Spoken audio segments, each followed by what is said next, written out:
तो अब हम बात कर रहे हैं एक अर्ली टेम्पल की, जो कि भीतरगांव में है।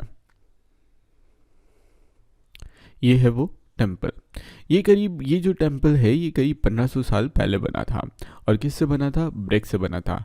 बेक्ड ब्रिक, यानी कि जो नॉर्मली हम ब्रिक्स देखते हैं ना, वो बेक्ड ही होती है, यानी कि भट्टी में पकाया जाता है। पहले क्ले से बनती है, गीली गीली होती है, फिर उसको सुखाया जाता है और भट्टी में पकाया जाता है, तो वो स्ट्रांग रहती है और सालों दर साल चलती है। तो ये 1500 साल पुराना मंदिर है, बेक्ड ब्रिक और स्टोन से बना हुआ।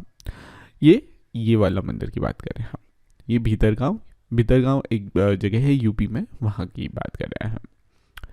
दूसरी हम बात करेंगे महाबलीपुरम में एक टेम्पल है, जो कि मोनोलिथिक टेम्पल है। मोनोलिथिक, मोनो यानी कि सिंगल, लिथिक यानी कि स्टोन, मतलब सिंगल स्टोन से ये कार्व आउट हुआ है। मतलब एक सिंगल चट्टान हुई होगी या सिंगल पीस ऑफ स्टोन हुआ होगा जो कि बहुत बड़ा होगा, और उसे काट काट कर, चट्टानों को काट के, कार्व करके, कट करके जो है उसे आकार दिया टेम्पल का और टेम्पल परिसर का। तो आपको ये दिख रहा होगा, ये है महाबलीपुरम का टेम्पल। अब थोड़ा सोचने की बात है कि इनका आर्किटेक्चर कैसे बना होगा, इनका डिज़ाइनिंग कैसा हुआ होगा, उनकी प्लानिंग कैसी हुई होगी, और फाइनली इनको जो कारीगरों ने बनाया होगा, एग्जीक्यूट किया होगा, तो वो कैसे किया होगा। तो आप ब्रिक स्ट्रक्चर को देखिए, जो कि बिल्ट होते हैं नीचे से ऊपर। ठीक है, नीचे सबसे पहले ब्रिक की एक लेयर डालते हैं, फिर ऊपर करते हैं, फिर ऊपर करते हैं। आपने मकान बनते हुए देखा होगा। लेकिन स्टोन कटर्स को ऊपर से नीचे की प्लानिंग करनी पड़ेगी। पहले ऊपर की स्टोन को काटना पड़ेगा, फिर नीचे नीचे नीचे जाके काटना पड़ेगा, जगह बना के काटना पड़ेगा। मतलब प्लानिंग पूरी डिफरेंट हो जाती है, और इसलिए इनके जो स्किल्ड क्राफ्ट पर्सन रहते थे वो भी अलग अलग लोग रहते थे। आप ये सोचिए कि ये आर्किटेक्चर का एक अद्भुत नमूना है। बाहर से लोग समझने आते हैं, सीखने आते हैं, और सोचते हैं कि इन लोगों ने कितना दिमाग लगाया होगा, कितने स्किल लगाई होगी, कितने टैलेंटेड होंगे ये लोग। और आखिरी टेम्पल जो है वो दुर्गा टेम्पल है एहोल में। एहोल मैंने बताया था आपको कि एहोल जो थी वो चालुक्य की राजधानी थी, और ये एहोल का टेम्पल 1400 साल पहले, यानी कि 1400 ईयर्स अगो बना था। इन सब की मैं प्रॉपर अच्छी इमेजेस दिखा देता हूँ तो आपको और थोड़ा सा फील आए। ये है भीतरगांव का, जो कि ब्रिक और स्टोन से बना हुआ है। अगर आप करीब से देखें तो यहाँ पे ब्रिक और स्टोन है। ये इमेज अलग दिख रही है, और ये इमेज अलग दिख रही है इसलिए क्योंकि इनका जीर्णोद्धार होता है, यानी कि रिनोवेशन हुआ है टेम्पल का। इनको टेम्पल को सहेजा गया है गवर्नमेंट और अदर एजेंसी ने, तो इसे थोड़ा सा ठीक कर दिया गया है।